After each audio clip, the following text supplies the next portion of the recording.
I'm here to talk to you about how globalized we are, how globalized we aren't, and why it's important to actually be accurate in making those kinds of assessments. And the leading point of view on this, whether measured by number of books sold, mentions in media, or surveys that I've run with groups ranging from my students to delegates to the World Trade Organization, is this view that national borders really don't matter very much anymore. Cross-border integration is close to complete, and we live in one world. And what's interesting about this view is, again, it's a view that's held by pro-globalizers like Tom Friedman, from whose book this quote is obviously excerpted, but it's also held by anti-globalizers who see this giant globalization tsunami that's about to wreck all our lives if it hasn't already done so. The other thing I would add is that this is not a new view. I'm a little bit of an amateur historian, so I spent some time going back trying to see the first mention of this kind of thing. And the best, earliest quote that I could find was one from David Livingstone, writing in the 1850s about how the railroad, the steamship, and the telegraph were integrating East Africa perfectly with the rest of the world. Now, clearly, David Livingstone was a little bit ahead of his time, but it does seem useful to ask ourselves, just how global are we before we think about where we go from here? So the best way I've found of trying to get people to take seriously the idea that the world may not be flat, may not even be close to flat, is with some data. So one of the things I've been doing over the last few years is really compiling data on things that could either happen within national borders or across national borders. And I've looked at the cross-border component as a percentage of the total. I'm not going to present all the data that I have here today, but let me just give you a few data points. I'm going to talk a little bit about one kind of information flow, one kind of flow of people, one kind of flow of capital, and of course, trade in products and services. So let's start off with plain old telephone service. Of all the voice calling minutes in the world last year, what percentage do you think were accounted for by cross-border phone calls? Pick a percentage in your own mind. Answer turns out to be 2%.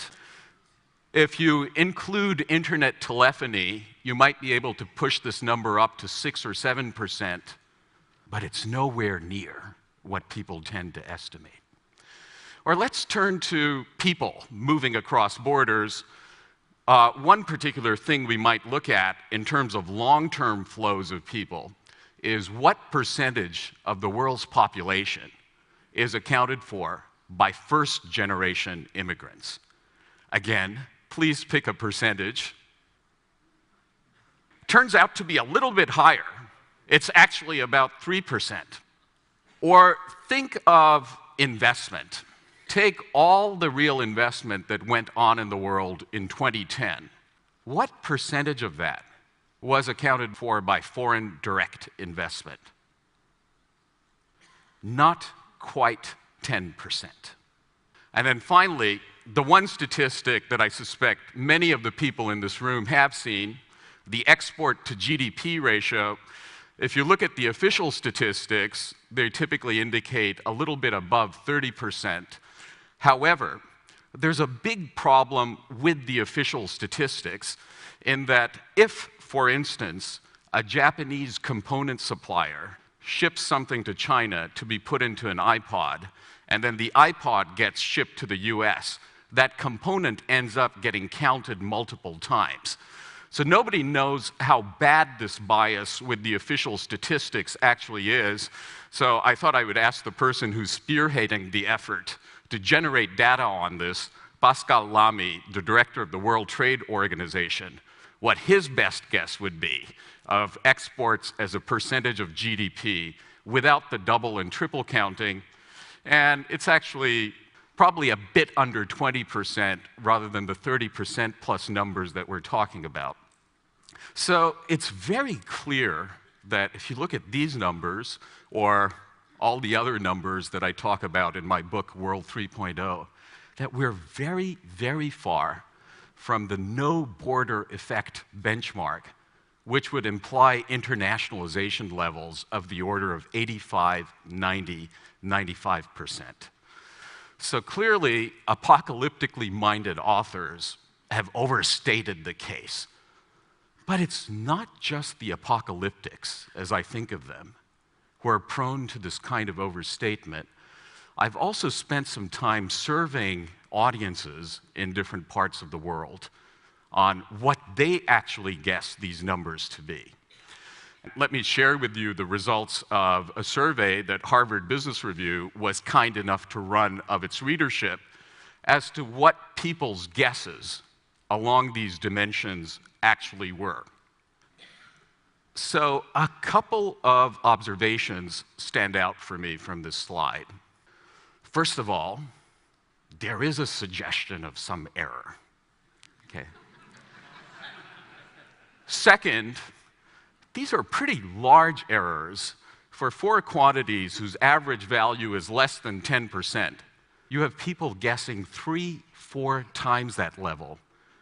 Even though I'm an economist, I find that a pretty large error. And third, this is not just confined to the readers of the Harvard Business Review. I've run several dozen such surveys in different parts of the world, and in all cases except one, where a group actually underestimated the trade to GDP ratio, people have this tendency towards overestimation. And so I thought it important to give a name to this, and that's what I refer to as globaloney, the difference between the dark blue bars and the light gray bars. Especially because I suspect some of you may still be a little bit skeptical of the claims. I think it's important to just spend a little bit of time thinking about why we might be prone to globaloney. A couple of different reasons come to mind.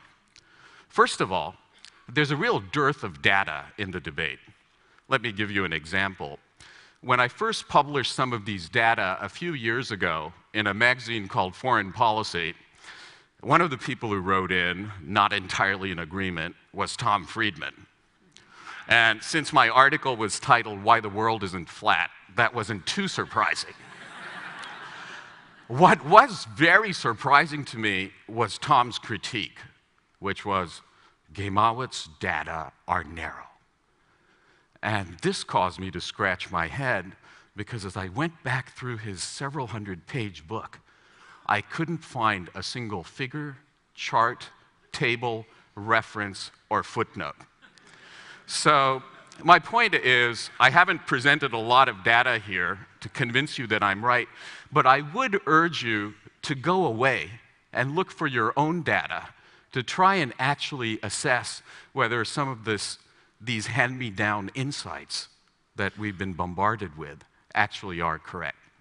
So dearth of data in the debate is one reason. A second reason has to do with peer pressure.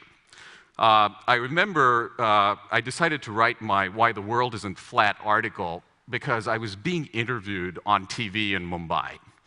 And the interviewer's first question to me was, Professor Ghemawat, why do you still believe that the world is round? And I started laughing because I hadn't come across that formulation before. And as I was laughing, I was thinking, I really need a more coherent response, especially on national TV. I'd better write something about this. But what I can't quite capture for you was the pity and disbelief with which the interviewer asked her question. The perspective was, here is this poor professor. He's clearly been in a cave for the last 20,000 years. He really has no idea as to what's actually going on in the world. So try this out with your friends and acquaintances if you like. You'll find that it's very cool to talk about the world being one, etc. if you raise questions about that formulation, you really are considered a bit of an antique. And then the final reason, which I mentioned especially to a TED audience with some trepidation, has to do with what I call techno-trances. If you listen to techno music for long periods of time, it does things to your brainwave activity. Something similar seems to happen with exaggerated conceptions of how technology is going to overpower, in the very immediate run, all cultural barriers, all political barriers, all geographic barriers, because at this point, I know you aren't allowed to ask me questions, but when I get to this point in my lecture with my students, hands go up, and people ask me, yeah, but what about Facebook? And I got this question often enough that I thought I'd better do some research on Facebook, because in some sense, it's the ideal kind of technology to think about. Theoretically, makes it as easy to form friendships halfway around the world as opposed to right next door. What percentage of people's friends on Facebook are actually located in countries other than where the people we're analyzing are based? The answer is probably somewhere between 10 to 15%. Not negligible, so we don't live in an entirely local or national world, but very, very far from the 95% level that you would expect. And the reason's very simple. We don't, or I hope we don't, form friendships at random on Facebook. The technology is overlaid on a pre-existing matrix of relationships that we have. And those relationships are what the technology doesn't quite displace. Those relationships are why we get far fewer than 95% of our friends being located in countries other than where we are. So, does all this matter? Or is globaloney just a harmless way of getting people to pay more attention to globalization-related issues? I want to suggest that actually globaloney can be very harmful to your health. First of all, recognizing that the glass is only 10 to 20% full is critical to seeing that there might be potential for additional gains from additional integration. Whereas if we thought we were already there, there would be no particular point to pushing harder. It's a little bit like we wouldn't be having a conference on radical openness if we already thought we were totally open to all the kinds of influences that are being talked about at this conference. So being accurate about how limited globalization levels are is critical to even being able to notice that there might be room for something more, something that would contribute further to global welfare. Which brings me to my second point. Avoiding overstatement is also very helpful because it reduces and in some cases even reverses some of the fears that people have about globalization. So I actually spend most of my World 3.0 book working through a litany of market failures and fears that people have, that they worry globalization is going to exacerbate. I'm obviously not going to be able to do that for you today, so let me just present to you two headlines as an illustration of what I have in mind. Think of France and the current debate about immigration. When you ask people in France what percentage of the French population is immigrants, the answer is about 24%. That's their guess. Maybe realizing that the number is just 8% might help cool some of the superheated rhetoric that we see around the immigration issue. Or to take an even more striking example, when the Chicago Council on Foreign Relations did a survey of Americans asking them to guess what percentage of the federal budget went to foreign aid, the guess was 30%, which is slightly in excess of the actual level of US governmental commitments to federal aid. The reassuring thing about this particular survey was when it was pointed out to people how far their estimates were from the actual data, some of them, not all of them, seemed to become more willing to consider increases in foreign aid. So foreign aid is actually a great way of sort of wrapping up here, because if you think about it, what I've been talking about today is this notion, very uncontroversial amongst economists, that most things are very home biased. Foreign aid is the most aid to poor people, is about the most home biased thing you can find. If you look at the OECD countries and how much they spend per domestic poor person, and compare it with how much they spend per poor person in poor countries, the ratio, Branko Milanovic at the World Bank did the calculations, turns out to be about 30,000 to 1.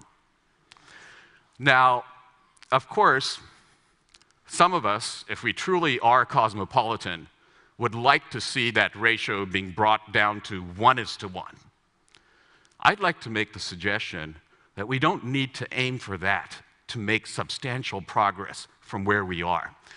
If we simply brought that ratio down to 15,000 to 1, we would be meeting those aid targets that were agreed at the Rio summit 20 years ago, that the summit that ended last week made no further progress on. So in summary, while radical openness is great, given how closed we are, even incremental openness could make things dramatically better. Thank you very much.